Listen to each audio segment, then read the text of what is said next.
जय गुरु.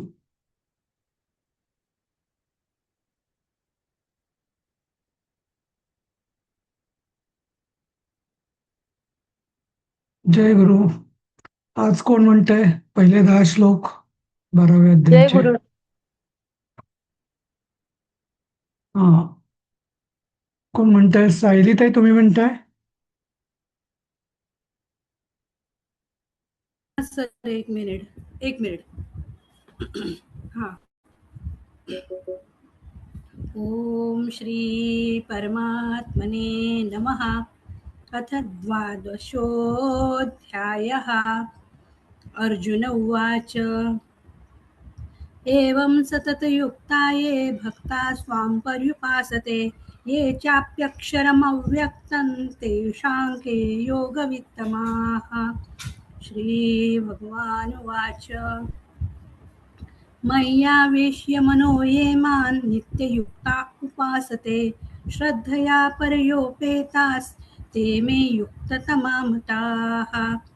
ये त्वक्षरमनिर्देशं मव्यक्तं पर्युपासते सर्वत्र गमचिन्त्यं च कूटस्थमचलं ध्रुवम् संयम्येन्द्रियग्रामं सर्वत्र समबुद्धयः ते प्राप्नुवन्ति मामेव सर्वभूतहिते रताः. क्लेशोऽधिकतरस्तेषामव्यक्तासक्तचेतसाम् अव्यक्ता हि गतिर्दुःखं देहवद्भिर्वाप्यते. ये तु सर्वाणि कर्माणि मयि सन्न्यस्य मत्पराः अनन्येनैव योगेन मां ध्यायन्त्य उपासते तेषामहं समुद्धर्ता मृत्युसंसारसागरात् भवामि न चिरात् पार्थ मय्यावेशितचेतसाम्.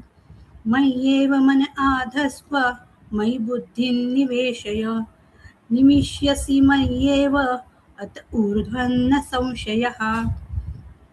अथ चित्तं समाधातुं न शक्नोषि मयि स्थिरम् अभ्यासयोगेन ततो मामिच्छाप्तुं धनञ्जय.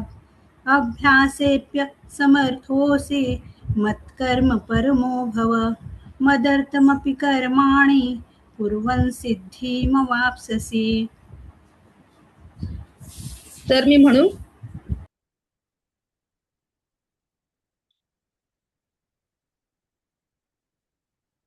मी म्हणू सर पुढचं? देवी म्हण. हा, देवी म्हण. हा. हा. अथैदप्यशक्तोऽसि कर्तुं मध्योगमाश्रितः सर्वकर्मफलत्यागं ततः कुरु यतात्मवान्. श्रेयो हि ज्ञानमभ्यासाच् ज्ञानात् ध्यानं विशिष्यते ध्यानात् कर्मफलत्यागात् शान्तिरनन्तरम्. अद्वेष्टा सर्वभूतानां मैत्रः करुण एव च निर्ममो निरहङ्कारः समदुःखसुखक्षमी सन्तुष्टः सततं योगी यतात्मा दृढनिश्चयः. मय्यर्पितमनो बुद्धिर्यो मद्भक्तः स मे प्रियः. यस्मान्नो द्विजते लोको लोकान्नो द्विजते च यः. हर्षामर्षभयो द्वेगैर्मुक्तो यस्य च मे प्रियः. अनपेक्षश्चुचिर्दक्ष उदासीनो गतव्यथः. सर्वारंभ परित्यागी यो मद्भक्तः स मे प्रियः. यो न हृष्यति न द्वेष्टि न शोचति न काङ्क्षति शुभाशुभ परित्यागी भक्तिमान् यः स मे प्रियः. समशत्रौ च मित्रे च यथा मानापमानयोः शीतोष्णसुखदुःखेषु समत्सङ्गविवर्जितः. तुल्यनिन्दास्तुतिर्मौनी सन्तुष्टो येन केनचित् अनिकेतस्थिरमतिर्भक्तिमान् मे प्रियो नरः.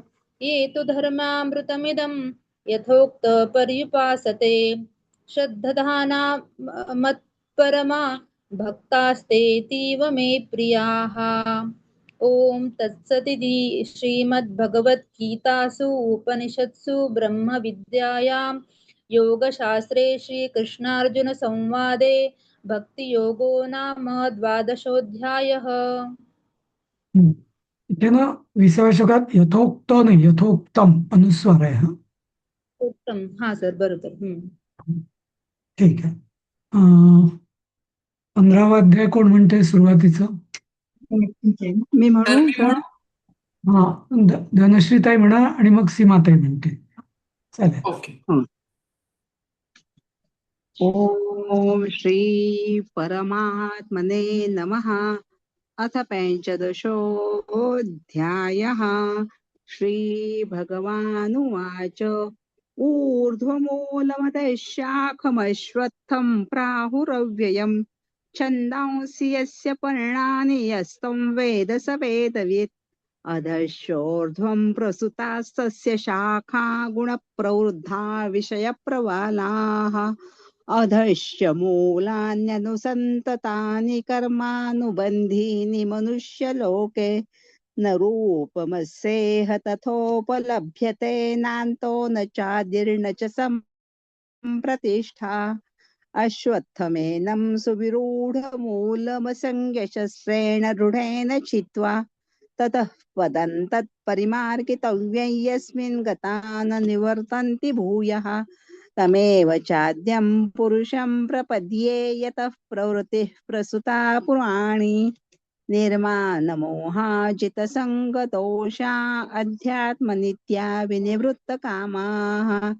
द्वन्द्वैर्विमुक्ताः सुखदुःखसंज्ञैर्गच्छन्त्यमूढा पदमव्ययं तत् न तद्भासयते सूर्यो न शशाङ्को न पावकः यद्गत्वा न निवर्तन्ते तद्धाम परमं मम ममैवांशो जीवलोके जीवभूतः सनातनः मनःषष्ठानीन्द्रियाणि प्रकृतिस्थानि कर्षति शरीरं यदवाप्नोति यच्चाप्युत्क्रामतीश्वरः गृहीत्वैतानि संयाति वायुर्गन्धानि वाशयात् श्रोत्रैचक्षुस्पर्शनं च रसनं घ्राणमेव च अधिष्ठाय मनश्चायं विषयानुपसेवते उत्क्रामन्तं स्थितं वापि भुञ्जानं वा गुणान्वितं विमूढानानुपश्यन्ति पश्यन्ति ज्ञानचक्षुषः यतन्तो योगिनश्चैनं पश्यन्त्यात्मन्यवस्थितं यतन्तोऽप्यकृतात्मानो नैनं पश्यन्त्यचेतसः यदादित्यगतं तेजो जगद्भासयतेऽखिलं यच्चन्द्रमसि यच्चाग्नौ तत्तेजो विद्धि मामकं गामाविश्य च भूतानि धारयाम्यहमोजसा पुष्णामि चौषधिः सर्वाः सोमो भूत्वा रसात्मकः अहं वैश्वानरो भूत्वा प्राणिनां देहमाश्रितः प्राणापानसमायुक्तः पचाम्यन्नं चतुर्विधं सर्वस्य चाहं हृदि सन्निविष्टो मत्तस्मृतिर्ज्ञानमपोहनं च वेदैश्च सर्वैरहमेव वेद्यो वेदान्तकृत् वेदविदेव चाहं द्वाविमौ पुरुषौ लोके क्षरश्चाक्षर एव च क्षरः सर्वाणि भूतानि कूटस्थोऽक्षर उच्यते उत्तमपुरुषस्त्वन्यः परमात्मेतु दारुतः यो लोकत्रयमाविश्य बिभर्त्यव्यय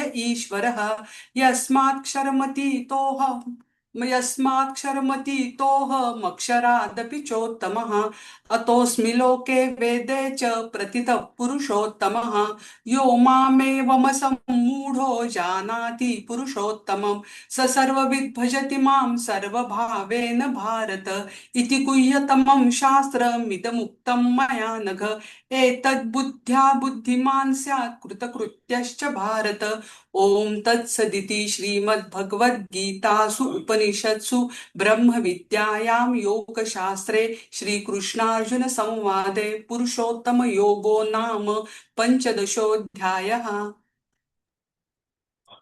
छान.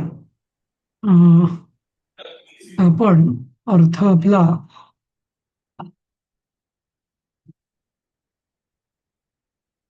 काल कसं वाटलं सगळ्यांना गणेश सहस्त्रनाम? खूप फारच छान, छान. खूपच मस्त होतं. काल सांगायचं इथे राहिलं, सगळं असं ऐकतच राहावं वाटत होतं आणि सगळ्यांचे उच्चार आणि हे अनाकलनीयच वाटले मला तरी ते. अच्छा. तेच. जसं विष्णू सहस्रनाम वगैरे असतं तसंच आहे गणेश सहस्रनाम आहे गणपतीचं असं. हा, पहिल्यांदाच ऐकलं अवघड होतं आहे. हे, पण फारच छान हा, वाटलं. अवघड आहे पण इतकं सुरेख उच्चार आणि खूपच छान झालं. सगळ्यांनी खूप सुंदर म्हटलं. खूप छान हा, म्हटलं. चालेल. खरं तर सर, तुमच्याकडनं किती शिकावं आणि कुठली कुठली स्तोत्र तुमच्याकडनं शिकावी अशी फार इच्छा होत राहते सारखं. हेही शिकावं, तेही शिकावं असं वाटत राहतं.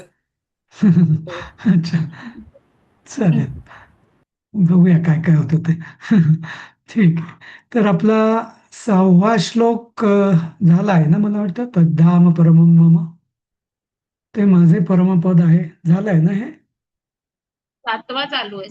7वा चालू आहे, बरोबर. हा, ते मी म्हटलं होतं की म्हणजे यद्गत्वा न निवर्तन्ते तद्धाम ब्रह्म.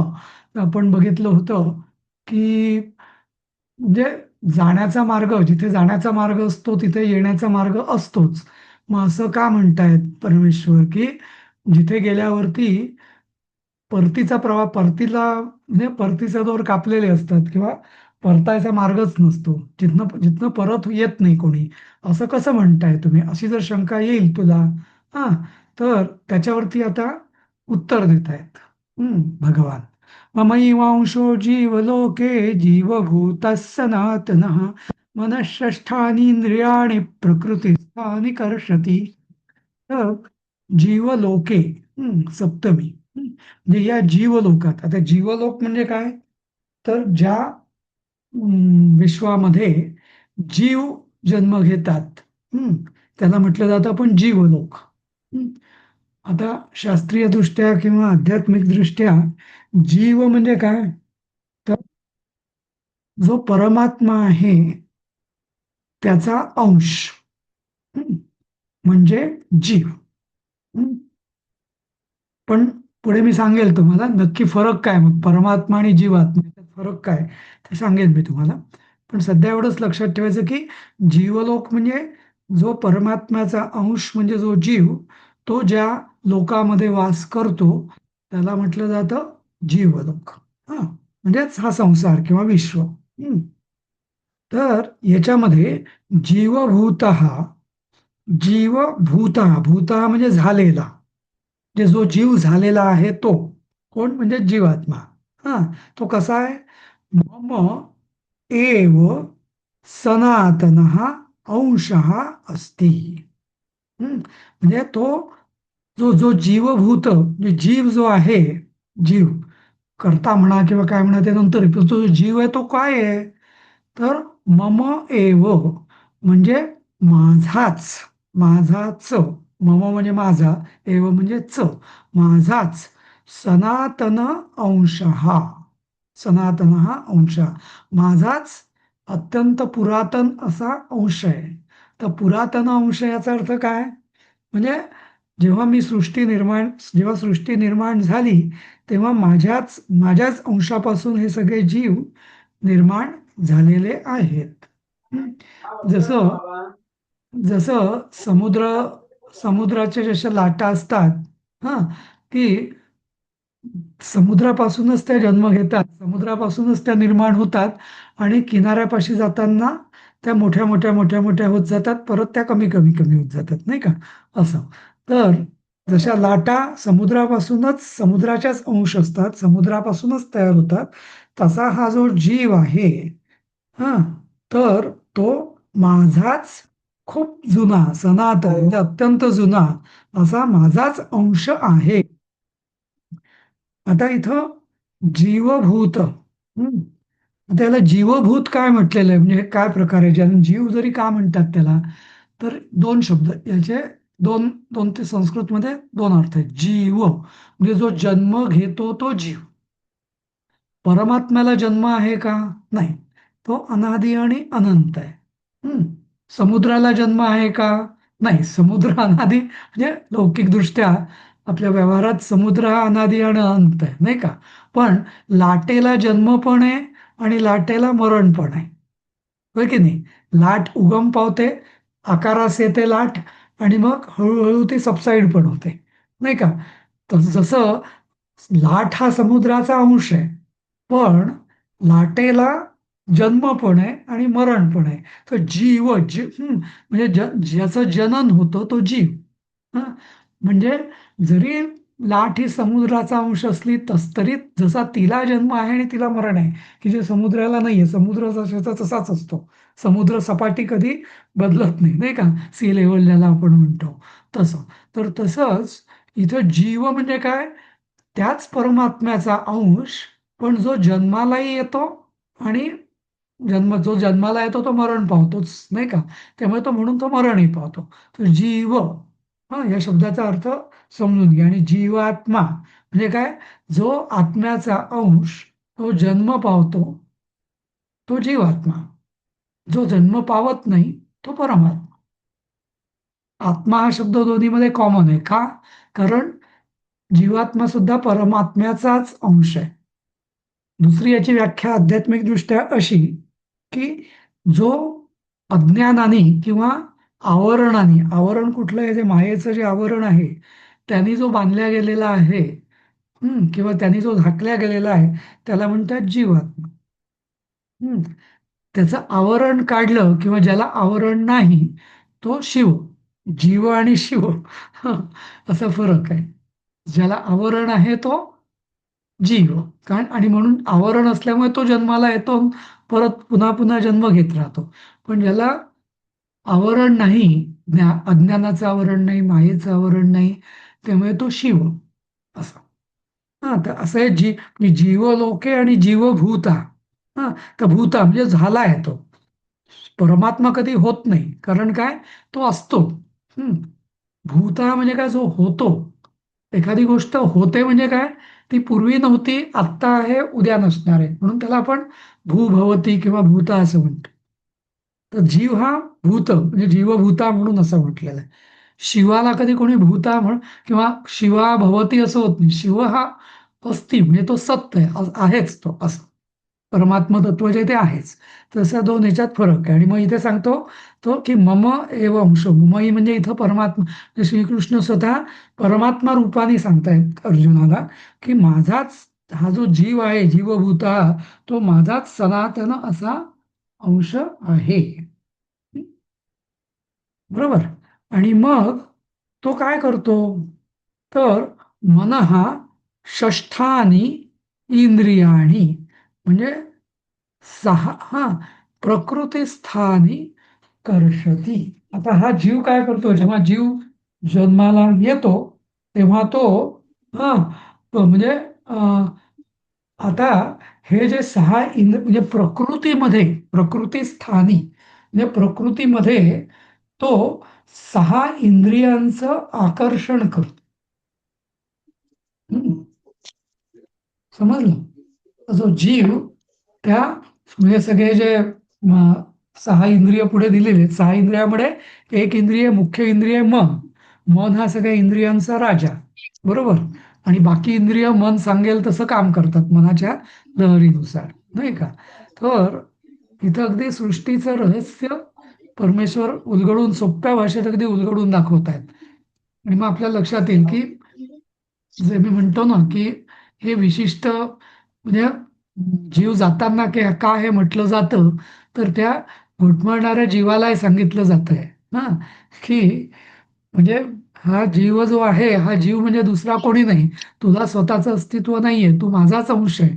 आणि जेव्हा किंवा ही इंद्रिय पण तुझी नाहीये, ही प्रकृतीस्थानी प्रकृतीत, हा तो म्हणजे आपापल्या प्रकृती हे कर्मामुळे होते आणि त्या कर्मानुसार तुझी सगळी तू म्हणजे म्हणजे कर्मानुसार वागण्यासाठी तू सहा इंद्रियांचं तो जीव आकर्षण करतो.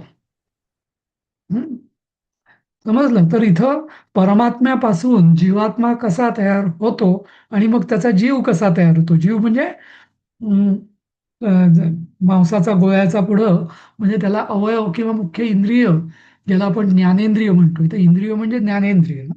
तर ही ज्ञानेंद्रिय कशी तयार होतात आणि त्याचा त्या जीवाशी संबंध काय, हे इथं स्पष्ट केलेलं आहे असं. कारण त्याच्या ज्या वासना देह जो आहे त्याला आपल्या वासना पूर्ण करण्यासाठी या इंद्रियांची आवश्यकता असते आणि मनाची आवश्यकता असते. त्यामुळे तो सगळं हे म्हणजे आपल्या मदतीसाठी या इंद्रियांना तो आकर्षित करून घेतो असं समजलं. आणि इथं मग उदाहरण दिलेलं आहे की म्हणजे तो म्हणजे आधीच्या श्लोकात जे सांगितलेलं आहे की जाण्याचा रस्ता असतो तिथे येण्याचा असतोच. मग तो परत येत नाही असं तुम्ही का म्हणता? तर इथं शंकराचार्याने दोन दृष्टांत दिले आहेत की उदाहरणार्थ एखाद्या पातेल्यामध्ये जर आपण पाणी घेतलं हा तर पाण्यामध्ये जे सूर्याचं प्रतिबिंब उमटतं किंवा दिसतं आपल्याला ते प्रतिबिंब म्हणजे सूर्य आहे का? म्हटलं तर आहे, म्हटलं तर नाही. त्याच्यामध्ये सूर्याच्या काही गुणधर्म असतात. म्हणजे उदाहरणार्थ त्या प्रतिबिंबाचंही प्रतिबिंब होतं नाही का, त्याचाही प्रकाश येतो. ते काही प्रमाणात किरण सुद्धा परावर्तित करतं. म्हणजे थोडीशी त्याच्यात शक्ती असते परमात्म्याच्या 1/100 किंवा 1,000 काहीतरी, बरोबर. पण ज्या क्षणी ते पातेलं डचमवून किंवा फुटतं तेव्हा काय होतं, ते प्रतिबिंब नाहीसं होतं. नाहीसं होतं म्हणजे काय, ते परत सूर्यामध्ये विलीन होतं. मग ते परत येऊ शकेल का त्या भांड्यामध्ये? नाही. कारण का? की ते जे अज्ञानाचं जो आवरण होतं किंवा अज्ञानाचं जे बंधन होतं त्या भांड्यारूपी पातेल्यामध्ये, पातेलं म्हणजे बंधन. पातेल्याने त्याला मर्यादा घातली होती त्या पाण्याला आणि त्या पाण्यामध्ये ते सूर्यबिंब आपल्याला खरंच वाटायला लागलं, खरंच आहे, खरंच आहे.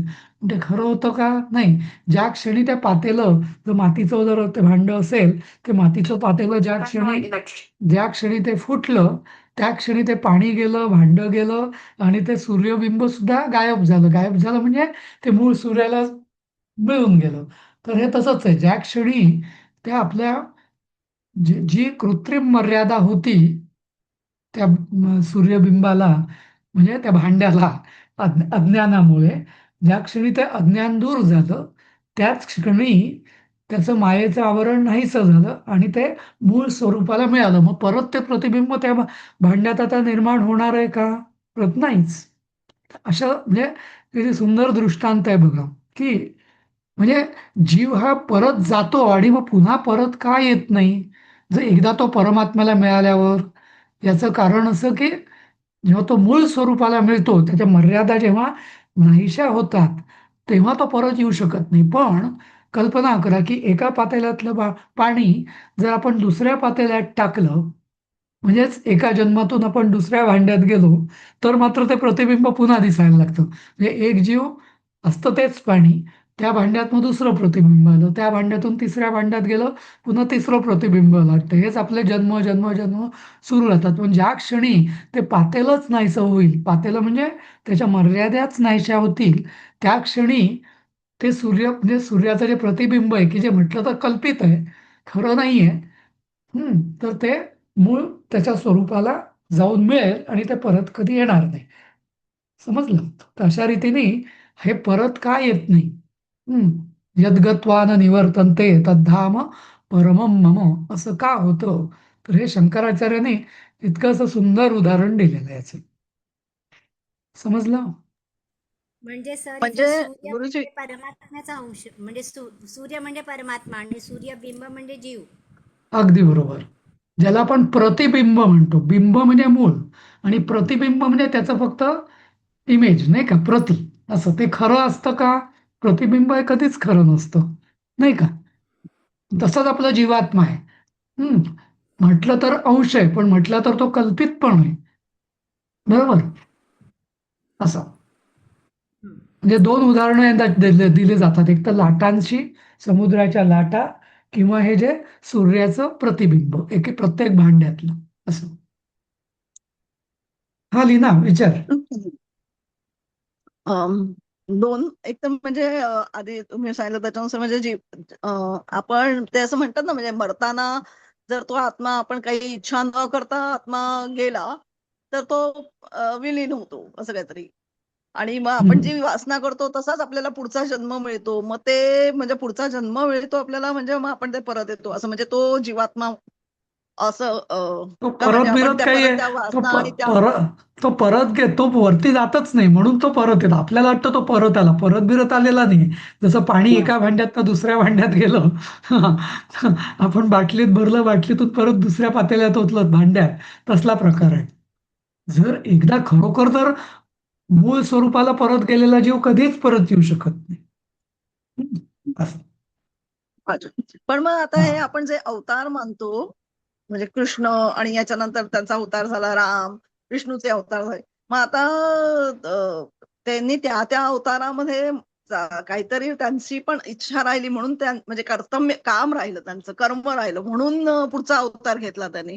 मग नाही आता नाही, परत येणार असं काही नसतं तसे. असं असं आता काही कृष्ण असं काही आपलं ते आपल्या म्हणजे आपण त्याला आपल्या प्रॉपर्टीज चिकटवतोय असं काही नाही. कृष्णाला कसल्या याला वासना नाही का? की नाही मग नाही ते वाचलं उगीच नाही कर्म म्हणजे काय नाही नाही म्हणजे ते नाही असं काही नाही. तसं काही नाही. अच्छा. असं काय हा. त्याची ती लीला यदा आहे म्हणजे त्याची. ग्लानिर्भवति भारत हा. धर्म संस्थापनार्थाय म्हणजे संभवामी दैवी युगे युगे. अवतारांना हे लागू होत नाही असं. नाही नाही, तो साक्षात परमात्मा आहे ना, त्याची लीला आहे. हे कसं झालं की एखाद्या नाटकाचा एखादा दिग्दर्शक असेल तर नाटक चाललेलं आहे आणि मध्येच दिग्दर्शक स्वतः एक काहीतरी झलक त्यालाही वाटतं काही काम करावं, तो येऊन जातो मध्ये. असं आहे. त्यांनी आणि नाटक पुन्हा तो येतो मध्येच काहीतरी करतो, नाटकाला सेट राईट करतो आणि परत तो मागे जातो, नाटक सुरू राहतं पुढे. असं नाटक म्हणजे लीला, हं. खेळ. हा, खेळ सुरू राहतो पुढे. तो मध्ये येतो, काहीतरी करतो, इकडचं तिकडे करतो आणि परत हे करतो असं. जसं अच्छा. जसं असं उदाहरण देईन मी की एखादं जेव्हा लहान मूल जेव्हा खेळत असतं आणि मग त्याला जेव्हा खूप काहीतरी ते इकडचं तिकडचं करतो, त्याला ते काही सुचत नाही. मग आता काय करायचं, खूप गोंधळ झालेला असतो त्याच्या खेळण्यामध्ये. त्यामुळे त्याचे खेळवणारे जे असतात ते काय करतात, त्याची ती खेळणी मिळणी असतात ती थोडीशी नीट लावून देतात ना, आणि मग ते सांगतात ठीक आहे आता तू कर, पुढे सुरू कर आता तुझा खेळ असं. ते म्हणजे ते काही परमनंट असतात का? आता ते काय परत मग ते त्यांना त्यांच्या वासना असतात का? नाही. ते त्या लहान मुलाला त्याचा खेळ सुरू ठेवण्यासाठी फक्त रिॲडजस्ट करून देतात असं, नाही का? म्हणजे सर समजलं? असं म्हणायचं का की अज्ञानी माणसांचा खेळ सुरू ठेवण्यासाठी रिॲडजस्टमेंट करण्यासाठी संत महात्मे वगैरे जन्म घेतात असं अगदी म्हणायचं अगदी का? अगदी अगदी. आणि नुसतं रिॲडजस्ट नाही, त्याला एक विशिष्ट उद्देश असतो. परमेश्वराची अशी एक आंतरिक इच्छा असते. म्हणजे जसं मी तुम्हाला खेळाचं उदाहरण दिलं ना, तसंच जसं प्रत्येक हा शिक्षकाला जसं बरोबर. वाटतं, म्हणजे वाटायला पाहिजे चांगल्या शिक्षकाला, की आपले विद्यार्थी आपल्या एवढे किंवा आपल्यापेक्षा जास्त शिकले पाहिजे किंवा आपल्यापेक्षा जास्त त्यांना यायला पाहिजे. बरोबर. तर परमेश्वराला असं वाटतं की अरे मी यांना सगळं बुद्धी दिली, मन दिलं, बुद्धी दिली, हे उद्धार का करून घेत नाही. आणि जेव्हा फार गोंधळ करतात तेव्हा मग ते काय करतो, त्यांना थोडंसं सेट राईट करतो, थोडंसं मार्गदर्शन करतो आणि स्वतः बाजूला होतो. म्हणजे शेवटी शिकायचं विद्यार्थ्यांनाच आहे, पण शिक्षक शक्य तेवढं त्यांना सहाय्य करतात, मदत करतात. तर परमेश्वर स्वतः किंवा गुरु रूपाने येऊन त्यांना तेवढी मदत करतो आणि परत मागे होतो असं. उद्देश काय त्याचा, की प्रत्येकाने स्वतः उद्धार करून स्वतः माझ्यामध्ये विलीन व्हावं, पुन्हा या फेऱ्यामध्ये अडकू नये असं. तो परमेश्वर म्हणजे नुसतं त्याची लहर आहे म्हणून खेळ चाललेला आहे असं नाही. त्या खेळाचा एक उद्देश आहे की प्रत्येक जीवाला तो स्वतः त्याचा उद्धार करण्यासाठी मदत करत असतो या ना त्या रूपात. बरोबर. म्हणून हा. पण तो उद्धार करताना तो काही ना काहीतरी कर्म पण बांधून देतो ना, की आपल्याला परत पुढचा जन्म घ्यायला लागतो. तोच फरक आहे. कर्म जीव आपापल्या वासनेने करतो. ओके. आता जसं आपल्याला चांगली बुद्धी दिलेली असते, हा, की जसं मला हम्म. डायबिटीस आहे, मला मला बुद्धी दिलेली आहे की गोड खाऊ नको, पण तरी मी गोड खातोच ना. म्हणजे कारण का माझी वासना ती म्हणजे बुद्धीच्या आणि माझ्या वासना आहे ते दोन गोष्टी आहेत. आपल्याला मन पण दिली आहे, बुद्धी पण दिली आहे. बुद्धी योग्य काय अयोग्य काय हे सांगते. देवाने प्रत्येकाला बुद्धी दिलेली आहे. बरोबर. पण मन पण दिलं. मन मन बुद्धीला बाजूला करतं. मन म्हणतं पुढचं पुढे बघू, सध्या खाऊन घे असं, नाही का? तसं. तर ती झाली वासना. नाही का? असं. हं? समजलं? तर हा सगळा हम्म. म्हटलं तर खेळ आहे, म्हटलं तर लीला आहे, पण या लीलेला एक उद्देश आहे की सगळ्या जीवांना स्वतःचा उद्धार करण्यासाठी परमेश्वर प्रयत्न करायला तयार आहे. फक्त जीवाने त्याला म्हटलं पाहिजे की मी काहीतरी प्रयत्न करेन. जसं लहान मूल असतं, लहान मूल जसं अगदी लोळागोळावून नुसतंच पडलेलं असेल, त्याला कोणी मदत करेल का किंवा नाही, पण तेच थोडं सरकायचा प्रयत्न करेल, तर मग त्याला म्हणेल ये ये इकडे, थोडंसं कोणी बोट देईल, थोडंसं कोणी ढकलेल वगैरे वगैरे. नुसतं निश्चित पडलेल्या मुलाला कोणी मदत नाही करणार, नाही का? तर तसंच आहे. तर जीवाने थोडासा स्वतः प्रयत्न केला तर परमेश्वर याना तर रूपाने त्याचा उद्धार किंवा त्याच्या प्रगतीसाठी, उन्नतीसाठी प्रयत्न म्हणजे मदत करतो, असं आहे. म्हणजे जीव सतत तो आपल्या वासनांमुळे कर्मबंधनात अडकतो. बरोबर बरोबर ना? बरोबर. हा, आपल्या वासनेत. तो प्रयत्न करत नाही की ह्या वासनांपासून मुक्त हा. होऊया, चांगली किंवा कर्म करूया. प्रयत्न तर करतच नाही, तो अजून गुरफटत जातो स्वतःला. असं तर आहे. म्हणजे आपण जी मागच्या श्लोकात वाचलेली जी लक्षणं आहेत, जी जी सांगितली आहेत, की अहंकार, वासना तुम्ही सगळा सोडला, ते जर सोडलं तर तुम्ही परमात्म्यात विलीन होणार आहात, तर तुम्हाला परतीचा मार्ग नाहीये असं सांगायचं हं? बरोबर, ते येईल पुढे आता. हा, येईल ते. हा, ठीक आहे. हा, ठीक आहे. शरीरं यदवाप्नोति यच्चाप्युत्क्रामतीश्वरः गृहीत्वैतानि संयाति वायुर्गन्धानि वाशयात्. ऍक्च्युली इथं काय आहे ना, याचं खालच्या ओळीचा अर्थ आधी घ्यायला पाहिजे की जसं की वायू गंध गंधानी हा हा गंधान इव आशयात.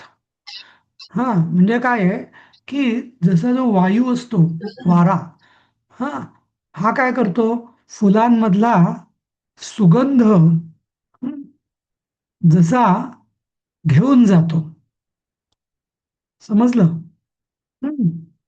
वायू जसा फुलांमधला नुसतं गंध घेऊन जातो. वारा जेव्हा येतो, आपण कधी कधी म्हणजे बागेत कधी कधी आपल्याला छान सुगंध येतो बघा. तो कशामुळे येतो? बाजूला थोडे दूर फुलझाडी असतात. फुलझाडांवर जो वारा येतो, तो वारा त्यांचा सुगंध घेतो आणि तो आपल्यापर्यंत येतो. म्हणजे काय, तो फुलांचा सुगंध, तो फुलांना उचलतो का वायू? नाही, तो त्याच्या सुगंधाला जसा अलगद उचलतो आणि पुढे जातो. तसं तसं गृहीत्वा वायू हा गंधान इव आशयात. आशयात म्हणजे आशयापासून. आशय म्हणजे काय? ज्याच्यात गंध येतो, गंधाचा आशय. आशय म्हणजे साठा. तर गंधाचा साठा कशात आहे? फुलांमध्ये. तर फुलांमधला गंधाच्या साठ्या म्हणजे फुलरूपी गंधांच्या साठ्यामधून तो गंध जसा वायू संयाती म्हणजे याती म्हणजे जाणे, जातो, घेऊन जातो. तसं पुढं काय होतं? हा हा आता तो जीव, आता इथे जीवाला इथं ना ईश्वर म्हटलेलं आहे. हा, बरोबर. तर आता याला ईश्वर का म्हटलेलं आहे? तो खरा ईश्वर नाहीये. इथला जो ईश्वर आहे हा खरा ईश्वर नाहीये. हा इथं ईश्वर हा शब्द स्वामी या अर्थाने वापरलेला आहे. स्वामी म्हणजे काय? मालक. हा, कोणाचा मालक? तर ते जे 6 इंद्रिय त्यांनी जी आधी जन्माला येते वेळेस त्यांनी जी 6 इंद्रिय खेचलेली असतात ना गर्भावस्थेमध्ये, आणि मग जन्माला ती पुढे पुढे वाढतात ती इंद्रिय. त्या जीवात्म्यानी हा ती मनःषष्ठानी इंद्रियाणी प्रकृतीस्थानी कर्षती, ती जी इंद्रिय खेचलेली असतात आणि मग आयुष्यभर त्या इंद्रियांनी त्याचा तो सगळ्या वासना भोग घेत असतो. हा, मग पुढं काय होतं? जेव्हा या हा तो स्वामी म्हणजे तो ईश्वर म्हणजे कोण? तो जीवात्मा, तो जीव हा उत्क्रामती. हा, यत् यच्च अपि उत्क्रामती ईश्वर. तो जो जीव आहे तो जेव्हा उत्क्राम म्हणजे उत्क्रमण करतो, म्हणजे आता तो सोडून जातोय जीव कोणाला? देहाला. तेव्हा जेव्हा सोडून जातो तेव्हा आणि मग काय होतं? शरीरम अवाप्नोती. हा, म्हणजे जेव्हा त्याला म्हणजे एक शरीर आता तो सोडतोय आणि आता दुसऱ्या शरीरात प्रवेश करतोय किंवा दुसऱ्या शरीराला तो प्राप्त करतोय. इकडे उत्क्रामती आणि यत अवाप्नोती, म्हणजे शरीरम अवाप्नोती, म्हणजे दुसऱ्या शरीराला तो आता धारण करणार आहे. दुसऱ्या शरीराला तो का धारण करतोय? कारण त्याच्या वासना आता त्याला कळलंय की या देहात आता आपलं काही आता चालत नाहीये, मग आता दुसऱ्या वासना तो आता पुढच्या देहातनं तो आता पूर्ण करून घेणार आहे. तदा तेव्हा एतानी, हम्म, सगळ्या या मनासह जे इंद्रिय जी असतात त्यांना तो ह आकर्षण करून घेतो जीव. हा, आणि सगळे ते म्हणजे त्या इंद्रियांचं, म्हणजे इंद्रिय आकर्षण करून घेतो म्हणजे काय, सगळे कान आणि डोळे, म्हणजे डोळे कान जीभ अशी ती आकर्षण करत नाही. तर त्यांची जी शक्ती आहे, म्हणजे त्यांची जी ज्ञान ग्रहण करण्याची जी शक्ती आहे ना इंद्रियांची.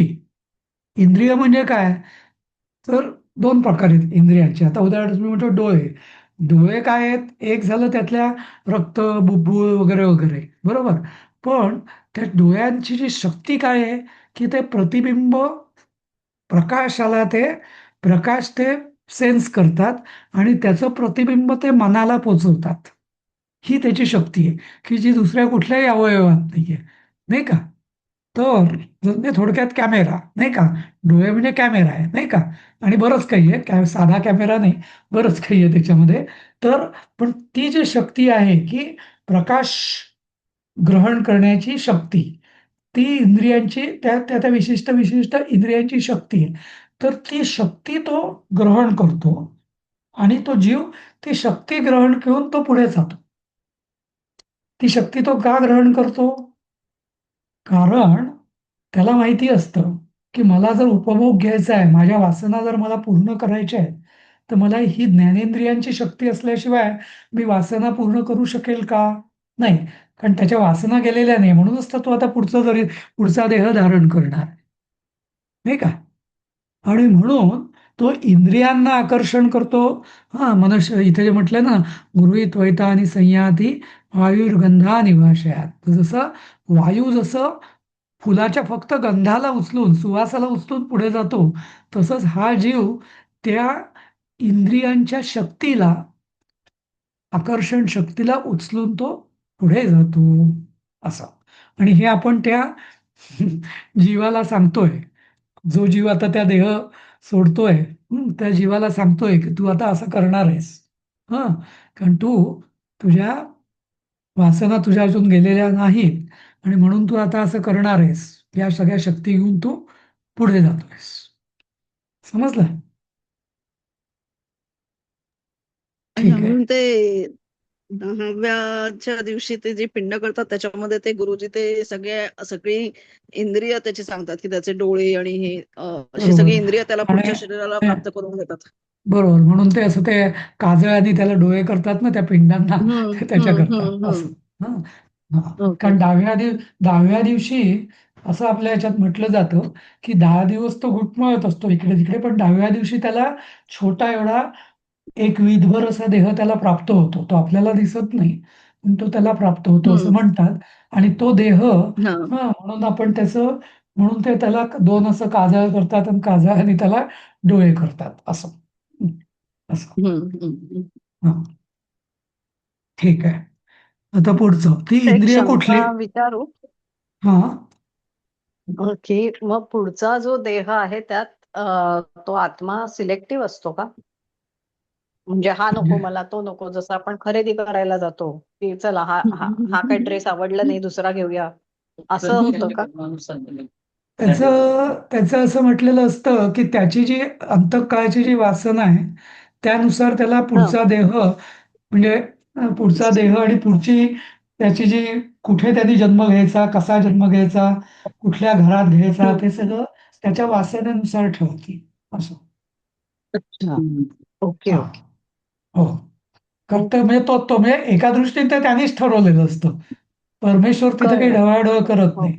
त्याच्या कर्मानुसार आणि बरोबर. त्याच्या वासनेनुसार पुढचा जन्म त्याला प्राप्त होतो असं. हा. बरोबर. जसं बजेटनुसारच आपण खरेदी करतो त्या तसा प्रकार. बरोबर, अगदी बरोबर. बजेट आणि ओके. इच्छा दोन्ही. इच्छा करेक्ट. हो, पैसे खूप आणि आहे पण आवड. खर्च करायची इच्छा नाही, पण पैसे काही नाही पण हो. खर्च करायची भरपूर इच्छा आहे असं. बरोबर. बरोबर. हा, ठीक आहे.